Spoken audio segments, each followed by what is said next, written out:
అదే మాదిరిగా 2 లక్షల ఉద్యోగ నియామకాలు ఇవాళ రేవంత్ రెడ్డి గారు ఎంత పచ్చి మోసం చేస్తా ఉన్నారంటే కేసీఆర్ ప్రభుత్వం ఇచ్చిన 30,000 ఉద్యోగాలు కూడా నేనే ఇచ్చినానంటూ అసలు ఒక్క నోటిఫికేషన్ ఇవ్వకుండా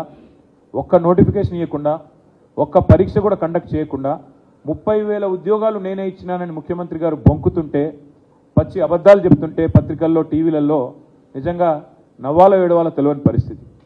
ఒక సంవత్సరంలో 2 లక్షల ఉద్యోగాలు ఇస్తామన్నారు రేవంత్ రెడ్డి గారు.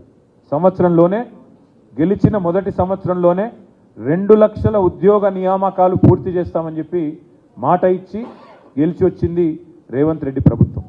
అందుకే విద్యావంతులైన మీ అందరికీ నా విజ్ఞప్తి, ఈ ప్రభుత్వానికి ఇప్పటికే 5 నెలల కాల పరిమితి ముగిసింది.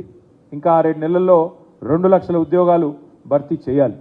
మరి 2 లక్షల ఉద్యోగాలు భర్తీ కావాలి అంటే ప్రశ్నించే గొంతు ఉండాలి, ప్రశ్నించే పార్టీ ఉండాలి, ప్రజలకు న్యాయం జరగాలి, విద్యావంతులకు న్యాయం జరగాలంటే ప్రశ్నించే రాకేష్ రెడ్డి లాంటి ఉత్సాహవంతుడైన యువకుడు శాసన మండలికి రావాలి.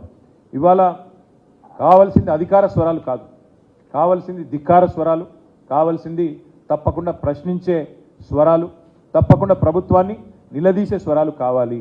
అందుకే శాసన మండలిలో ఒక యువకుడు ఉత్సాహవంతుడు డెఫినెట్గా మీ అందరికీ కూడా రేపటి రోజున మేలు చేయగలిగే విద్యావంతుల తరపున మరి ఒక బ్లాక్ మెయిలర్ని ఎన్నుకుంటే రేపటి రోజున జరిగేది ఏంటంటే మళ్ళీ ఆయన ఎప్పటికప్పుడు పార్టీలు మార్చడమే కాకుండా ఎప్పటికప్పుడు మీడియాను అడ్డం పెట్టుకొని బ్లాక్మెయిల్ చేసే ఒక వ్యక్తి అవతల వైపు కాంగ్రెస్ పార్టీ నుంచి పోటీ చేస్తూ ఉన్నాడు.